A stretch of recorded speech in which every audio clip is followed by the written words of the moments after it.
আপনি দেখছেন news now, আমরা জানি কোনটা খবর।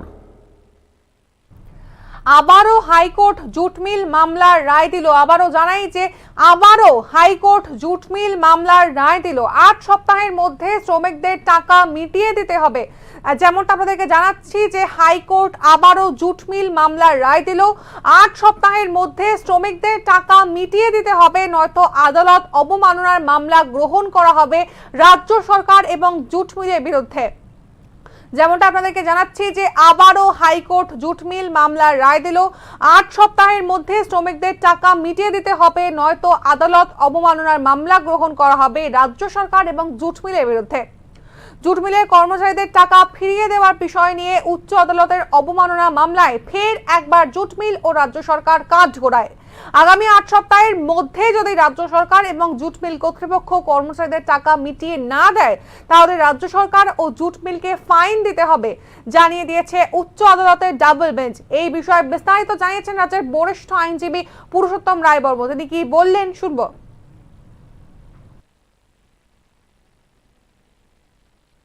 ডিভিশন বেঞ্চ জুট মিল কর্তৃপক্ষ এবং রাজ্য সরকারের শীর্ষ আধিকারিকরা যারা আদালত অবমাননার মামলা অভিযুক্ত, তাদেরকে আপাতত ৮ সপ্তাহ সময় দিয়েছে উচ্চ আদালতের রায় সম্পূর্ণভাবে কার্যকরী করার জন্য। ইতিমধ্যে জুট মিল এবং রাজ্য সরকারের তরফে জানানো হয়েছে যে এখন অবধি ১৯১ জন শ্রমিককে হাইকোর্টের রায় অনুযায়ী আর্থিক বরাদ্দ করা হয়েছে। এতে জুট মিলের ৩০ কোটি টাকা খরচ হয়েছে। আর জুট মিলের হিসাব অনুযায়ী আরও ২২৭ জন হাইকোর্টের রায় অনুযায়ী আর্থিক সুফল পাবেন। সেটা খরচ, তার জন্য জুট মিলের আরও ৩৫ কোটি টাকা প্রয়োজন। সেই ৩৫ কোটি টাকা জোগাড় করার জন্য জুট মিল কর্তৃপক্ষ রাজ্য সরকারের সাহায্যে ব্যাংক থেকে ২০০ কোটি টাকা লোনের জন্য দরখাস্ত করেছে এবং জুট মিলের বিভিন্ন জমি এগুলো বিক্রি করার জন্য জরুরি ভিত্তিতে পদক্ষেপ নেওয়া হয়েছে। তার ফলে তারা রাজ্যরা আজকে আদালতকে বলেছে যে আমরা সমস্ত প্রচেষ্টা গ্রহণ করছি যাতে করে দ্রুত আদালতের রায় কার্যকরী করা যায়। তার জন্য জুট মিল এবং রাজ্য সরকার আজকে ৮ মাস সময় চেয়েছিল, কিন্তু উচ্চ আদালত ৮ মাস সময় না দিয়ে আপাতত ৮ সপ্তাহ সময় দিয়েছে। এখানে উল্লেখযোগ্য যে সেপ্টেম্বরে 2018 সেপ্টেম্বরে আমাদের উচ্চ আদালতের তৎকালীন প্রধান বিচারপতি অজয় রাস্তগী একগুচ্ছ রিট মামলায় রায় দিয়ে রাজ্য সরকার এবং জুট মিলকে নির্দেশ দিয়েছিল যে সংশোধিত বেতনক্রমের সুপারিশ জুট মিলের শ্রমিক কর্মচারীদের বিভিন্ন ভাতা সমেত 1/96 থেকে দিতে হবে। এই রায়ের বিরুদ্ধে রাজ্য সরকার এবং জুট মিল উচ্চ আদালতের ডিভিশন বেঞ্চে আপিল করে।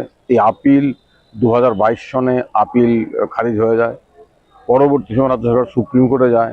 সুপ্রিম কোর্ট SLP খারিজ করে দিয়ে নির্দেশ দেয় 6 মাসের মধ্যে রায় কার্যকর করতে হবে, কিন্তু 6 মাসের মধ্যে রাজ্য সরকার এবং জুট মিল রায় কার্যকর করার জন্য কোনো পদক্ষেপ গ্রহণ করেনি। তার জন্য আদালত অবমাননার মামলা হয়। সেই আদালত অবমাননার মামলায় গত 19শে জুলাই আমাদের প্রধান বিচারপতি অপরেশ কুমার সিং এবং বিচারপতি অরিন্দম লোধের ডিভিশন বেঞ্চ একটা গুরুত্বপূর্ণ পর্যবেক্ষণ দিয়ে বলেছিল যে আগামী 3 সপ্তাহের মধ্যে জুট মিলকে সুপ্রিম কোর্টের কাছে দরখাস্ত করে রায় কার্যকর করার জন্য সময়সীমা বাড়াতে হবে, অথবা পরবর্তী তারিখে রাজ্য সরকার আধিকারিক এবং জুট মিলের আধিকারিকদের বিরুদ্ধে আদালত অবমাননার জন্য চার্জ গঠন করা হবে। এই আদেশের পর